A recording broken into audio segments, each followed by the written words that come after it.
Hello दोस्तों RW पर ये संडे का मॉक है। इसके अंदर दोस्तों हम हिंदी का सॉल्यूशन करवा रहे हैं। तो ये आपका हिंदी का पार्ट हो जाएगा। ऑप्शन नंबर डी के अंदर हम जाते हैं।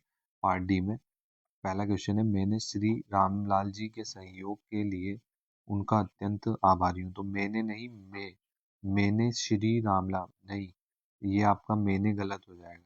मैं श्री रामलाल जी के सहयोग के लिए, ये आपका राइट हो जाएगा। तो मैंने आपका गलत हो जाएगा। इसमें बोला गया है जिसमें कोई त्रुटि है। ठीक है। अगला है, सही वर्तनी वाले शब्द का चयन कीजिए। तो सही वर्तनी आपको स्वादिष्ट इस तरह से नहीं लिखते, इस तरह से भी नहीं, इस तरह से भी नहीं, और ये आपका लास्ट वाला हो जाएगा। ठीक है। अगला देखिए, प्राचीन शब्द विशेषण में क्या दर्शाता है, मतलब किस प्रकार में आता है। तो प्राचीन आपका किस तरह से हो जाएगा, प्राचीन जो है आपका क्या है, एक गुण बता रहा है। ठीक है, मतलब पुराना। प्राचीन मतलब हो रहा है पुराना, पुराना क्या हो रहा है, एक गुण हो रहा है। संख्या तो नहीं है। ठीक है, परिणाम ये भी नहीं है, कोई 1 किलो 2 किलो ऐसा नहीं है, सार्वनामिक संकेत भी नहीं दे रहा है। तो ये दे रहा है अपन को पुराने का गुण। ठीक है, तो इसका हो जाएगा गुणवाचक। अगला देखिए, रज्जू। रज्जू शब्द का पर्यायवाची क्या होता है, रज्जू का होता है आपका रस्सी होता है। ठीक है, आपने घोड़े में नहीं पढ़ा होगा, मछली में नहीं पढ़ा होगा, मछली का झस शशक ये सारे होते हैं। मेंढक में भी नहीं होता, दादुर वादुर होते हैं मेंढक में। ठीक है, तो मछली का रज्जू का क्या हो जाएगा आपका, रस्सी। आप मछली से कंफ्यूज होंगे, लेकिन इसके अंदर मछली का होता है झस झशक, कुछ इस तरह से होता है। तो ये सारे मछली के हैं, लेकिन रस्सी आपका रज्जू का हो जाएगा। ठीक है। अगला है, कौन से विकल्प में मुहावरों और उसका अर्थ जो है सुमेलित नहीं है। तो इसमें आपको एक अर्थ बताना था जिसमें आपका क्या बोला गया था, मतलब सुसल जो सुमेलित नहीं है, मतलब डिफरेंट है। ठीक है, तो इसमें सबसे पहले देखते हैं अपन, तीन तेरा होना। तो तीन तेरा होना मतलब क्या होता है, तय करना। ठीक है, ये आपका क्या हो सकता है, ये भी आपका गलत हो सकता है। अगला देखते, पो 12 होना, अत्यधिक लाभ होना, राइट है। नानी मरना मतलब होश में ना रहना, ये भी सही है। 3-5 करना मतलब हुज्जत करना, ठीक है, ये भी आपका राइट हो जाएगा। तो आपका क्या हो जाएगा, 3-5 करना मतलब होता है एक तरह से बहानेबाजी बनाना। ठीक है, तो आपका पहला ऑप्शन राइट हो जाएगा, 3-13 होना। इसका ये तय करना गलत हो जाएगा। 3-13 होता है आपका तीतर बेतर करना, एक तरह से। जैसे 3-13 कर दिया तो वो क्या बोला है, तीतर बीतर होना, मतलब नष्ट होना एक तरह से। ठीक है, ये आपका पहला गलत हो जाएगा यहाँ पर। अगला देखिए, रिक्त स्थान को भरने के लिए सबसे उपयुक्त शब्द का चयन करें। तो समय पर बिल का भुगतान करें, अन्यथा बिजली काट दी जाएगी। आपको जो फिल इन द ब्लैंक्स में जो रखना है, ऑप्शन में मान रख के देखना है।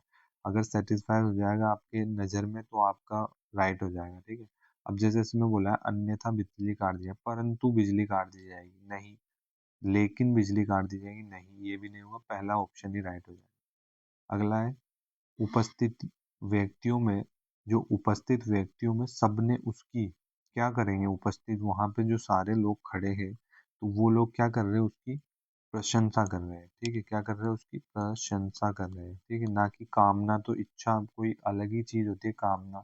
ठीक है, कोई किसी की कामना कर रहा है या उपासना कर रहा है, भगवान की स्तुति हो रहा है, तो ये सब नहीं होगा, ये होगा पहला। अगला देखिए, वाक्य में रेखांकित शब्दों को दिए गए वाक्य में रेखांकित शब्दों को प्रतिस्थापित करना है।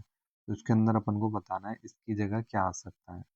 ठीक है, तो वह मुझे कब से जानता है, इसके अंदर वह मुझे अंतकाल से नहीं मिला। कब से नहीं मिला, मुझे अंतकाल से नहीं मिला, तो इसके अंदर क्या हो जाएगा, प्राचीन काल से। वह मुझे प्राचीन काल, चिरकाल से, वह मुझे चिरकाल से नहीं मिला। तो आपका ऑप्शन पहले से जाएंगे हम, क्योंकि प्राचीन काल से नहीं मिला ये तो गलत हो जाएगा थोड़ा, वो पुरातन ये भी गलत हो जाएगा, चिरकाल से। ठीक है। अगला देखते हैं, मौसमों को 6 ऋतुओं में विभाजित किया जाता है। ठीक है, तो मौसमों को इसमें बात की गई है, मौसम के पैराग्राफ की। मौसम को 6 ऋतुओं में विभाजित किया जाता है। ग्रीष्म ऋतु, इसको आपको पूरा पढ़ना है तभी जाके थोड़ा एक आइडिया हो पाता है, आप पढ़ भी सकते हैं पूरा का पूरा। तो मौसमों को ऋतुओं में विभाजित किया जाता है, ग्रीष्म ऋतु, शीत ऋतु, वर्षा ऋतु, बसंत ऋतु, शरद ऋतु, शिशिर ऋतु। इन सब में बसंत ऋतु को ऋतुओं का क्या कहा जाता है, प्रज्ञा, प्रजा नहीं, राजा ही कहेंगे, सरपंच तो नहीं कहेंगे, सरपंच अलग कोई चुनाव वगैरह नहीं चल रहा है यहाँ। प्रेरणा स्रोत कहा जाता है, ये प्रेरणा भी नहीं होगा, ऋतुओं का राजा होता है ये। ठीक है, ऋतुराज बोलते हैं जिसे।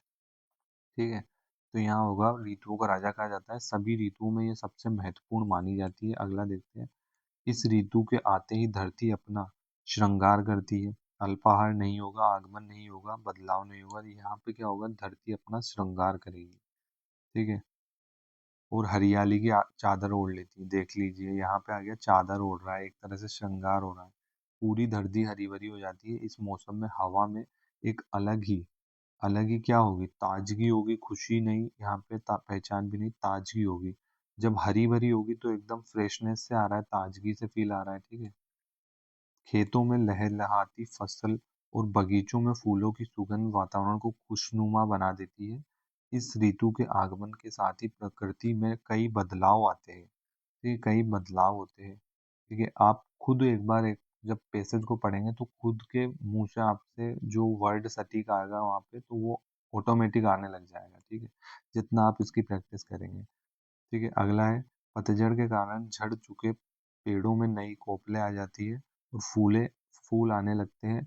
मैदानों में हरी भरी घास आ जाती है।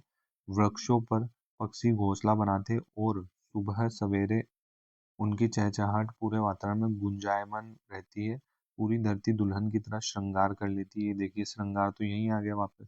सरसों के खेत सोने की तरह चमकने लगते हैं। सरसों कैसी होती है, पीली, तो रंगों की तरह नहीं, रंग तो बहुत हो जाएंगे, तो यहाँ हो जाएगा सोने की तरह चमकने लगते हैं। ठीक है, सोने की तरह चमकने लगते हैं। ठीक है, ये आपका रिपीट वापस हो जाएगा, हो गया है इसके अंदर। अगला देखिए, समुद्र की सीमा अनंत है।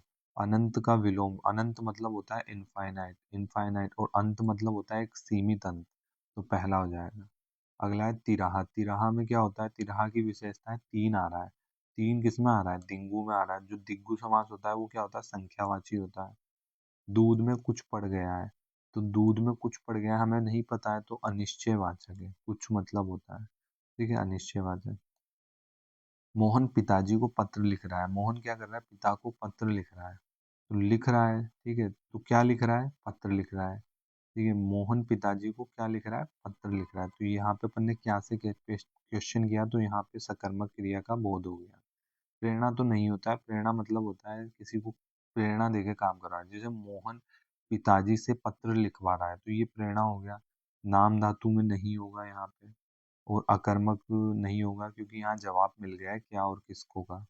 ठीक है, अगला देखते हैं, क्रिया के जिस रूप में कर्म की प्रधानता होती है। ठीक है, कर्म की प्रधानता किसमें होती है, कर्मवाच्य में होती है, और क्रिया का सीधा संबंध कर्म से होता है, तो कर्मवाच्य में होता है।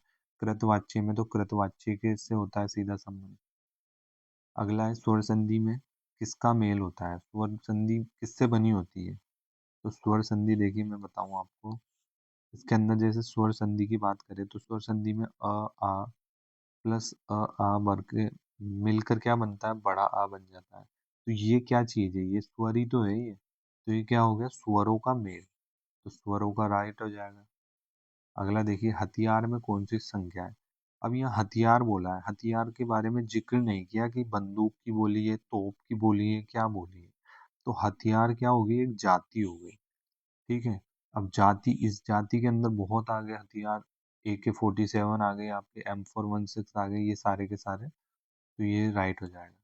ठीक है दोस्तों, इस वीडियो के अंदर हमने पूरे 20 क्वेश्चन करवा दिए आपको हिंदी के। तो वीडियो आपको अच्छी लगती है, वीडियो को आप एक लाइक कर देना, और दोस्तों चैनल को सब्सक्राइब कर लेना।